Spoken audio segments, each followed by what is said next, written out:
Hi guys! So this week's video is a little bit different. We don't have a specific project that we're showcasing. It's going to be more of a vlog style video.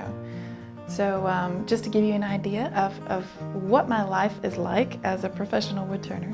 This week we have been packing up tools, a whole lot of tools. I was waiting on some things to come in from my suppliers, so for those of y'all who ordered and were so patient with me, thank you. I appreciate that. So that took several days. I've also been turning some pieces for a lighting company here in Charleston that I do work for. And I had a little party. Some of my close friends came over, and I like to do grilled pizzas over Memorial Day weekend. And I had a visit from my special friend, Cynthia Gibson.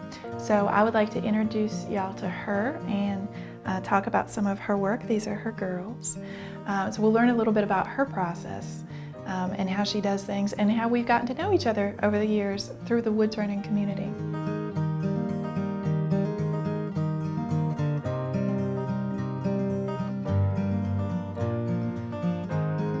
All right.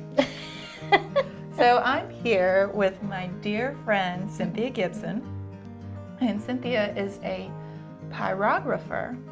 So she collaborates with other woodturners, and she embellishes the surfaces of the pieces that she works on.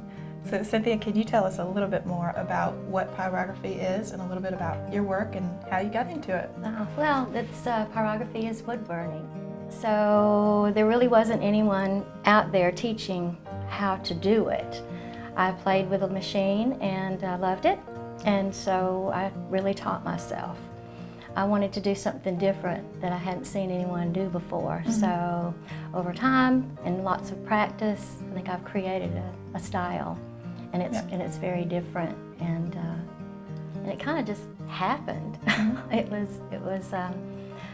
I kept seeing Kokeshi dolls in different places, online, little videos of the Japanese turning the dolls, the traditional ones.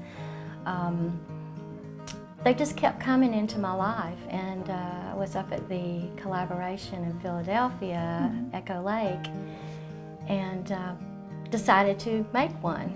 Mm-hmm. And I made my first little one there, and it went to auction and was purchased by a friend, and he came up afterwards and told me that he purchased it for a family member who was ill, to comfort her. And I just knew, even though it was my first little doll, and there were a lot of things I would like to change about her, she had a voice. They went from simple little dolls to really elaborate dolls with pearls and jewelry and gold leafing, and mm-hmm. I couldn't be happier. Every doll is different. Every doll is it's a special one. They are. When I do the dolls. So face goes on first, before the hair, before anything else? No, actually the hair goes on first. Oh, okay. And then the face. Yeah. And so that creates the little personality. Mm-hmm. Yours, your doll, mm-hmm. the doll that's staying with you, mm-hmm. yes, reminded me of my time in Bali. So you've got the face first, you've got your little personality, and then you start to dress them up. So is madrone the type of wood that you like to use for these? I do. Madrone is really nice, straight mm-hmm. grain madrone. Mm-hmm. And like as I said, our friend who turns the dolls, Dale Larson, lives in the Pacific Northwest, mm-hmm. and that is common wood there, and really firewood. Yeah. So I'm making something really elaborate out of something that really no one wants. Right. Right, and they're small enough pieces that you're able to use salvage pieces of wood, right? Mm-hmm. So you don't have to go and like harvest a tree, you know, to make things like this. You're able to use kind of excess or cut off pieces. And that's what he does. Right. He's a bowl turner, as you know. Mm-hmm. And yeah. So Dale was my first wood turning instructor. Back in 2009, when my dad and I took a class together, we took the class from Dale Larson. And it's interesting that we have this connection as friends. We both with Dale, mm-hmm. The three of us have sort of a story. It's all connected in our small little wood turning world, isn't it? Yep. Yeah, wood turning, I like to say, it's a small global pond, mm-hmm. but it's very small, mm-hmm. and we all know everybody. We do. Yeah. So we were in Lancaster together in 2017, And I was trying to figure out where I could get this oak, actually the oak that I was using in the kiln video, kiln making video.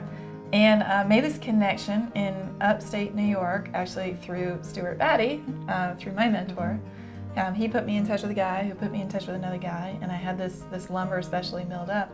So when we had that symposium in Lancaster, I thought, well, I'll just drive up, I'll bring the trailer, and I'll bring all this wood back down with me. So we were there, I think it was like the last day of the symposium when we were about to leave, and I was like, hey Cynthia, you want to come with me to New York?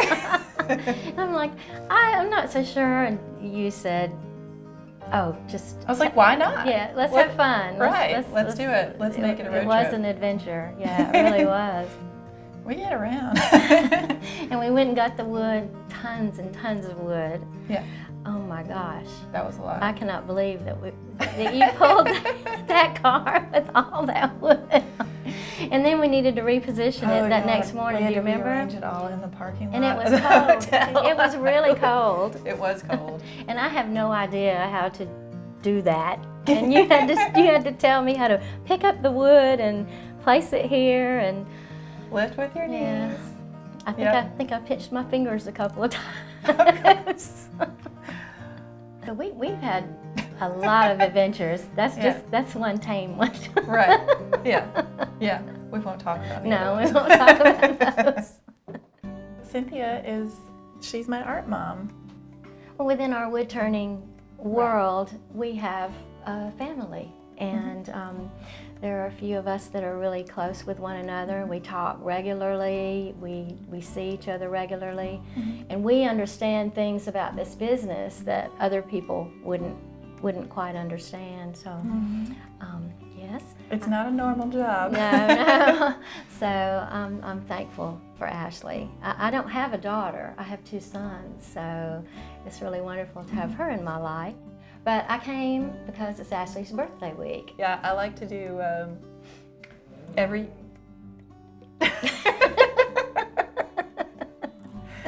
Sorry, are we boring you? So for the past few years now, I like to do a grilled pizza get-together kind of thing on Memorial Day weekend, and this was actually really nice. I got to relax a bit and spend time with people, and we got to get kind of creative with all the different ingredients. We had caramelized onions and butternut squash and arugula and goat cheese and mozzarella and beautiful prosciutto. Potato salad. Oh yeah, the potato salad with haricot vert. Yummy. We like to eat. I think I said that before. Yeah. So it's been really, really fun. And we've been going to Charleston, went down to Spoleto. Yep, for a hot minute, a very hot minute. Oh my goodness. It's been right up close to 100 degrees. Spoleto is an arts festival that happens here in Charleston every year, end of May, beginning of June. It lasts for about 2 weeks. It's art, it's music, and theater. It's just been a great weekend. It's been a wonderful weekend. Thank you for having me. Thank you for coming. So, in case you guys were worried, we are not slowing down. We're jumping right into the next week. We've actually just booked a trip to St. Louis. We're leaving in 2 days. And I'm going to do some turning for Goebel Furniture. So we're going to show you some cool parts about their business. After that, we'll be heading to Ohio for the Woodcraft Vendor Trade Show. So lots of things coming up here in the near future.